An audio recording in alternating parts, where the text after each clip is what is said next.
Yeah, Dr. Livermore, I'm making a quick rundown here. He's the Executive Director of the American Alliance for Medical Cannabis, Oregon, and the founder of Drug Policy Forum of Oregon. His expertise in cannabis research and policy is known throughout the world. And he's also the moderator of the Drug Policy Forum, and that's quite a job in itself, trying to run herd on a whole bunch of wild animals, you know. Trying to do anything in the movement, I always tell people it's like trying to herd cats, you know. So, okay, Doc, so appreciate it. Thank you, Dan. Ladies and gentlemen, we are now on a new level of truth and understanding of marijuana. The old lies are now exposed. Marijuana is not a demon. It is a medicinal herb.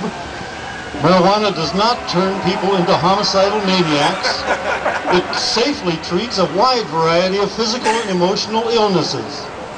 Marijuana is not a gateway to addiction. It is a plant that people use to treat stress. And it is safer than alcohol. Yeah. Yeah. Yeah. Yeah. Fear of addiction has created a marijuana policy based on fear and ignorance. We now know that addiction is a disease that can be treated, and marijuana helps people who are addicted to alcohol to stop their problem drinking. Yeah. Federal marijuana laws are changing. President Obama has said that medical marijuana policy should be determined by the states. Laws that were conceived in fear and fueled by ignorance and bigotry are being replaced by laws based on knowledge and scientific integrity. Scientists have demonstrated the medical value of cannabis. The American people overwhelmingly support the medical use of marijuana. 13 states have medical marijuana laws, and several more are currently working on medical marijuana legislation. In the last few months, I have responded to questions from high school students who are researching the medical use of marijuana in their classrooms. Right. This is a far cry from the old Reefer Madness movie that was shown to us when I was a student. I thought that Reefer Madness was a funny movie, but many of my schoolmates took it seriously. There were very few marijuana users among students in the early 60s. It was easy to tell children that marijuana made people crazy when few of us knew anyone who used it. Now it is easy for students to get marijuana, and they know that reefer does not make people mad because of their own personal experience. I hope my peers can now look back and see that they were deceived by a fear-based marijuana policy. Oregon has had a medical marijuana law for 10 years now. Our law has become a model for medical marijuana laws in other states, but it is far from perfect.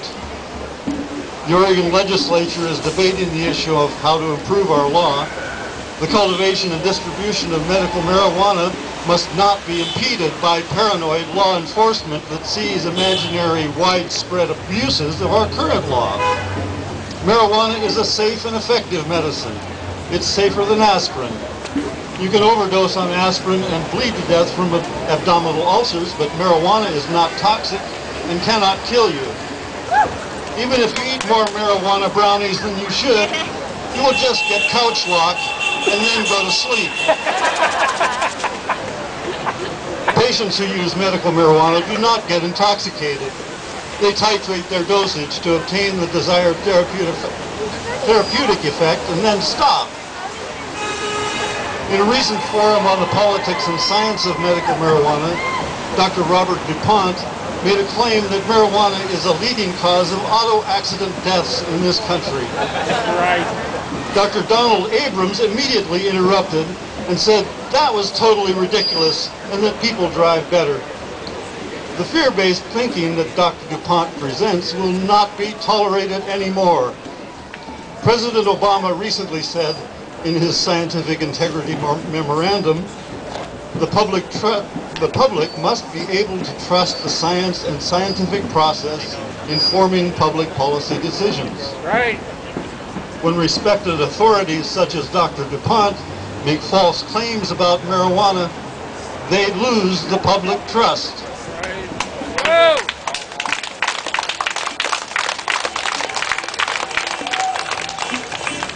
As National Director of the American Alliance for Medical Cannabis, I speak for hundreds of thousands of people who use medical marijuana. We are tired of being treated like criminals. We are tired of being called scammers, and we demand the freedom to grow and use cannabis without the threat of criminal sanctions. We must now end the use of police and law enforcement in our marijuana policy. There is no reason to treat marijuana as a criminal offense. The fact that marijuana is a plant and not a pill makes it different than most medicines. But herbal remedies do work. Echinacea, ginseng, St. John's wort, and chicken soup all have medicinal value. We cannot deny the truth that medical marijuana works. We cannot deny the truth that marijuana prohibition is a cruel policy.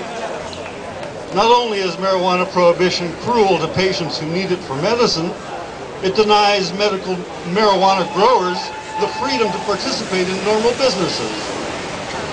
Marijuana prohibition creates a criminal marketplace that threatens the stability of our communities.